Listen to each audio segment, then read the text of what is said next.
Funding to complete construction dried up, and they were left with many difficult decisions. With a number of cuts and lots of ingenuity, construction wrapped up and the doors opened December 10th, 1929, just over 7 months after construction began. One of the items cut in 1929 was air conditioning. The crash of the stock market had an impact that lasted over 90 years. So we gather today on October 24th, 2021, 92 years later, to celebrate the addition of air conditioning and so much more.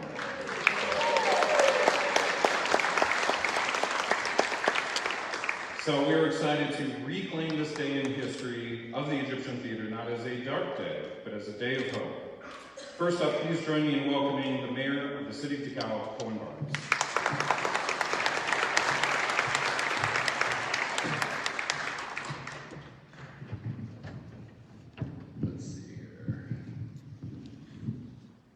Good afternoon, everybody. There we go, awesome. So, Egyptian Theater, we all know, everyone sitting in here, because of the engagement that you've had, because of the donations that you've made. Many of you have volunteered here, and we do it because we know this is just such a gem of our community. For me, I remember coming here as a teenager, seeing movies like Apocalypse Now. I remember seeing a Quentin Tarantino movie here, the first one he produced, called Reservoir Dogs. And it was incredible to be in this audience with about 8 other people that had no idea what kind of a director Quentin Tarantino was. And I think by the end of the movie, I was the only one left in the audience. But what I love about that is the Egyptian Theater was always bringing culture to this community in various shapes, various forms. But to appeal to someone like me, a college student, interested in a brand new director that's hitting the scene at that time, or from the old classics, or the horror series that they're doing right now. But then you think of all the musicals, all the concerts that we've all attended here. This place is a gem, like I said. When I was a child coming here, the place was in complete disrepair.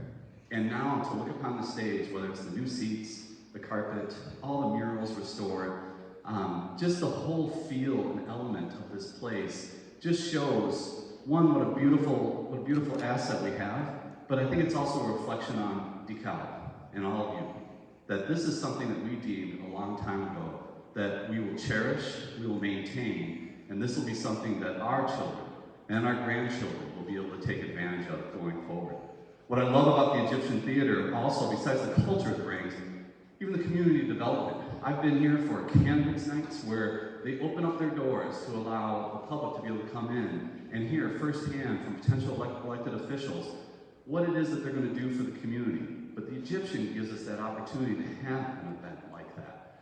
I've been here for the DeKalb Chamber of Commerce Leadership Academy, where again, the Egyptian Theater and its staff opened up its doors to allow more young people to be able to come in and understand how our community works, to help build future leaders. That's what the Egyptian Theater does, well beyond culture.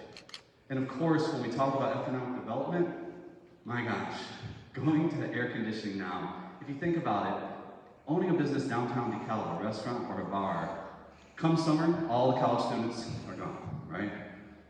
Also, the Egyptian Theater shuts down because it's too hot. Now, to have a venue like this that packs people in time and time again, every weekend, that is such an economic driver for the bars and restaurants downtown. But what it also does is it gives all of us an option, right? On the weekend, what do you want to do? Well, let's see what's going on with the Egyptian. All right, well, you want to go to Top of the Lunas before? Sure. Hey, let's hit Byers Brewery after the show and hang out with a couple of friends. That whole component for me, that builds pride in my community. That when family and friends come to town, this is a place I want to take them. That's the experience I want to give them. And the Egyptian Theater is core to so much of that. And now to have it year-round, that's going to allow bars and restaurants and other downtown businesses that were struggling with the 9-month revenue model to now have a 12-month revenue model is going to shore them up and also offer opportunity for more businesses, more bars, more restaurants to come. So when this place is packed, when all 1,397 seats, I think it is, right? 1,397, let's just call it that, I'm here. And when it's packed, right? That means everyone, the goal is, has a table they go to for dinner before the show. And for all of us, that's tax revenue. That's diversification of our tax base. but it's also, we can show everyone coming from outside the community that comes here that this is who we are. This is DeKalb, and this is the pride we have in it. So I can't say enough to all of you that have contributed in your own way to this treasure that we have. Thank you from the bottom of my heart. Can't say enough to the staff in Egyptian Theater, how hard they work, and the amount of shows that they're putting on a consistent basis really shows that the investment that we've made in Egyptian has given us a great return on that investment. So thank you all, and thank you to Egyptian staff.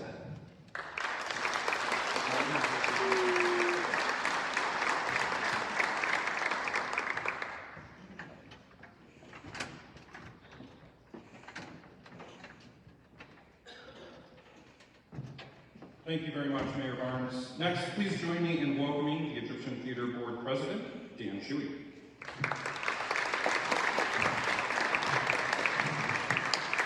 Thank you. Can you hear me? Yep. My daughter Beth told me, Dad, today, stay close to the microphone. You tend to wander around. I want to say welcome to all of you. And as I thought about who'd be in the audience, I made a list. Fans, supporters, volunteers, board members. And then I thought many of you perhaps fit all of those categories. I'm curious if you could, by a show of hands, how many of you fall into all of those categories? Volunteers, board members, supporters, and fans. Show of hands, most of you. So it just really shows me the spirit that exists in and around this theater. It's quite remarkable. I want to personally thank everybody for embracing me, allowing me as a new person 8 years ago to this lovely city to step into this role. I've really enjoyed it. It's been a very interesting and challenging time, but we've accomplished some wonderful things. I want to particularly point out, Cohen mentioned it, our staff. It's just phenomenal what they do. We have theaters of this size. We have 50 employees, and we have our little group that they refer to as small but mighty. 6 people who know what they're doing and they get it done, and it's phenomenal. Also our volunteers, thank you for what you do. We couldn't do it without you. I guess that's about it. I'll be turning back to Alex. Thank you.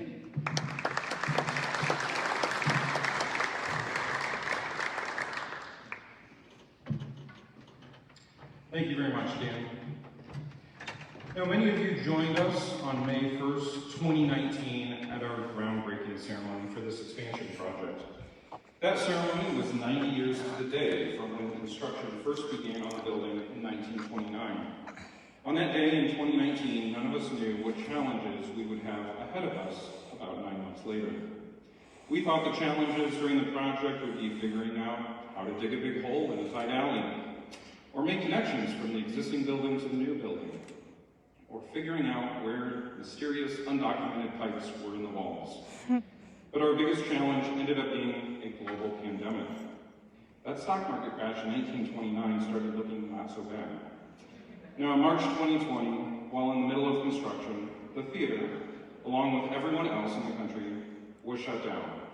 With no shows for the foreseeable future, we moved full steam ahead on construction. Now, this turned out to be a silver lining, as the demolition of the old restrooms and connection to the new building uncovered many surprises that delayed progress.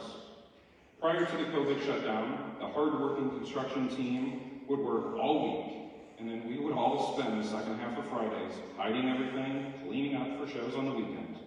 Then on Monday, we would pull everything back out and go back at it for another week. The construction progress with each week was fun to see, and the cleanup and shuffling each week for events was not fun.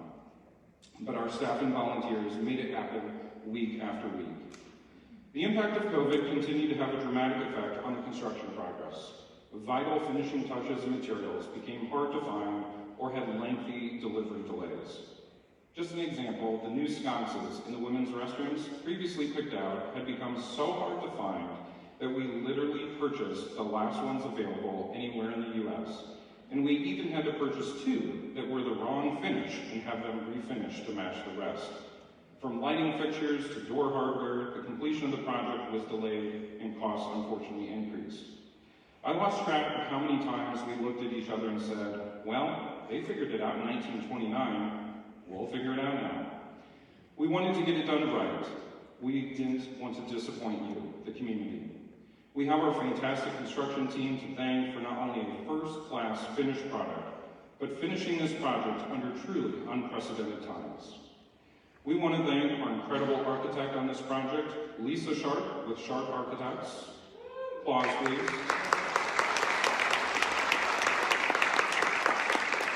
We would also like to thank our passionate construction manager, Steve Irvin with Irvin Construction and his team.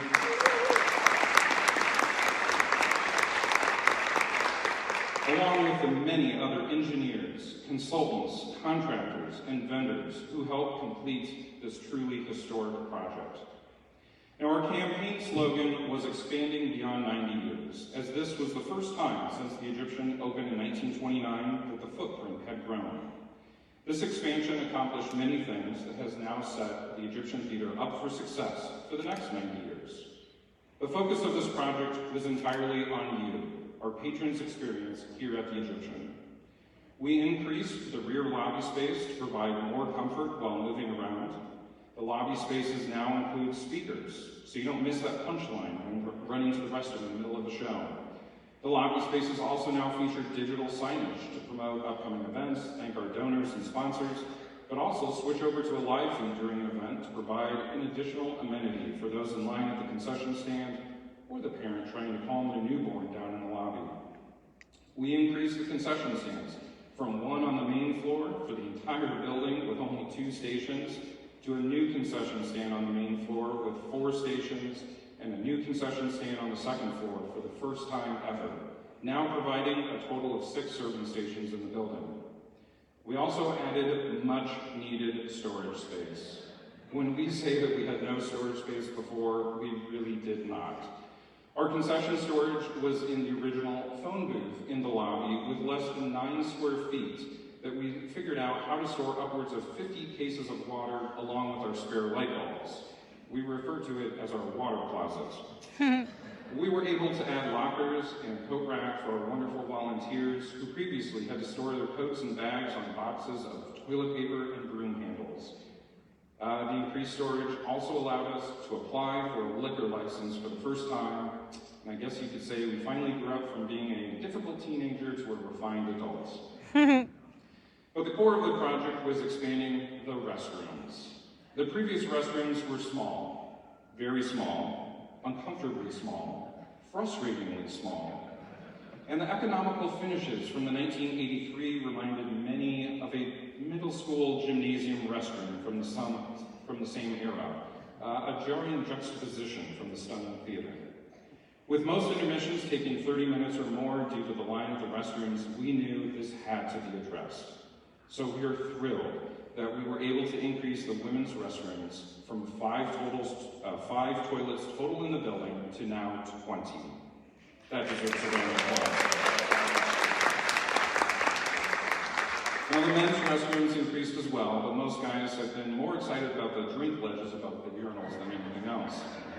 Accessibility greatly improved getting into and around the restrooms. We added baby changing stations in the women's and men's restrooms, and we added hand dryers to cut down on the paper waste we were producing.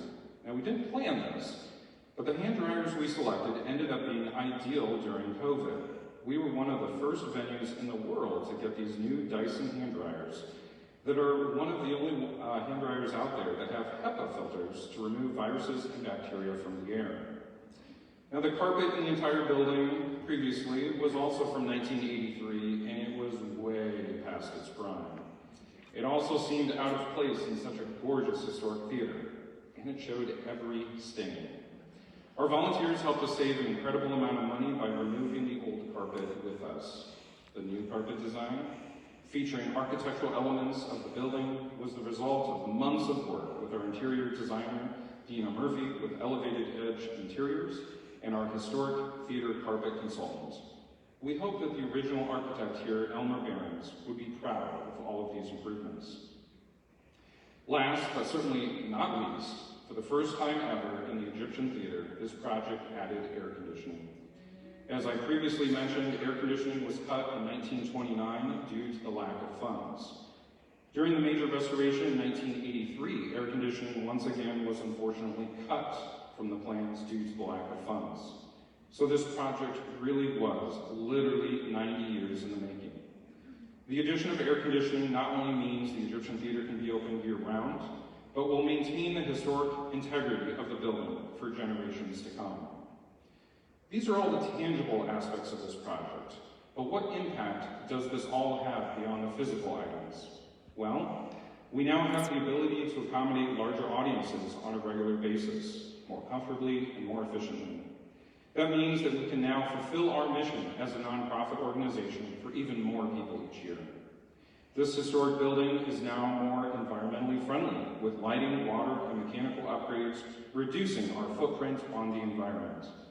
Of course, air conditioning is cool. But did you know there have been countless people through the years with health conditions that couldn't attend their own kids' or grandkids' dance recitals here due to the heat and humidity?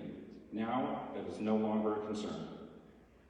We now have improved inclusivity through ADA improvements at concessions and in the restrooms. And yet another silver lining during COVID, thanks to the air conditioning, we were able to start hosting events this past summer and began recovering from the devastating financial impact from the shutdown.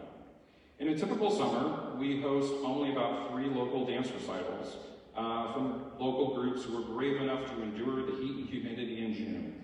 This past summer, we hosted over a dozen dance recitals from all over Northern Illinois. For most of these kids, this was the first time in well over a year that they were able to dance on a stage in front of an audience.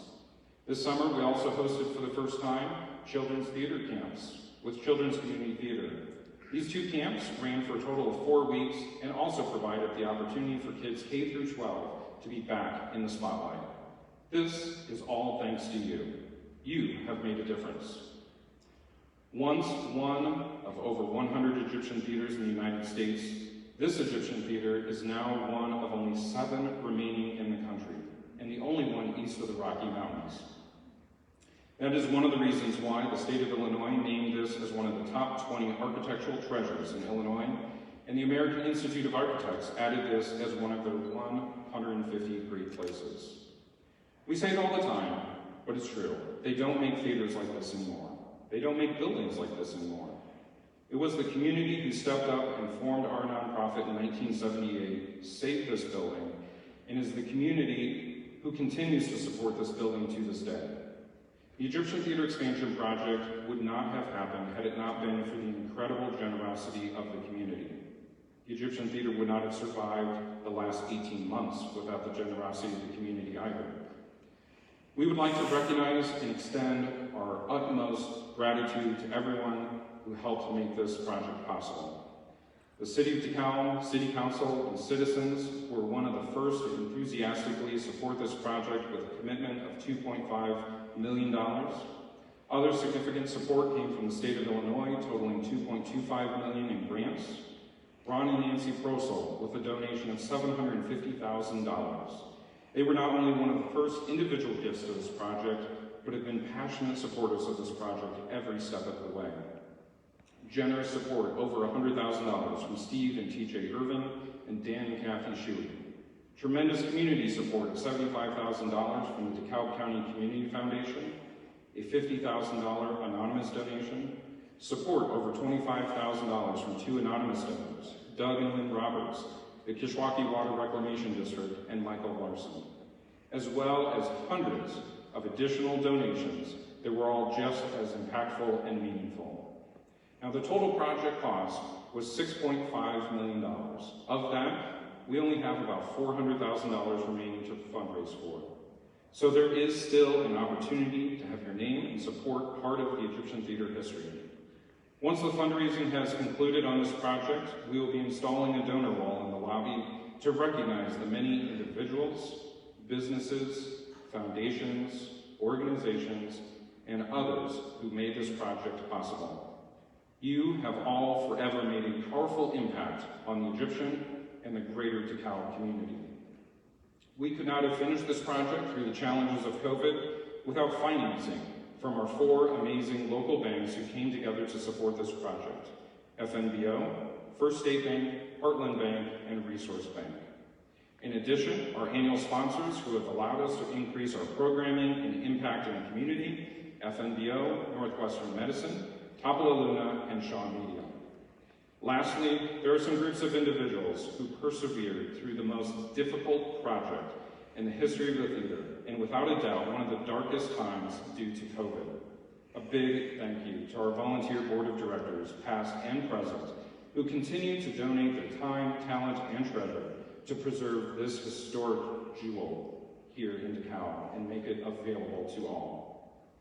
Right there with our board are our incredible volunteers who make all the events here possible and are willing to literally get on their hands and knees to pull carpet out. And to our small but mighty staff who endured more stress than I can even begin to describe over these past 2 years, on behalf of all of them, I want to thank our significant others, family, and friends who supported us through the ups and downs of this project. The successful completion of this project during a global pandemic made some things crystal clear: that the Egyptian theater is important, cherished, and loved.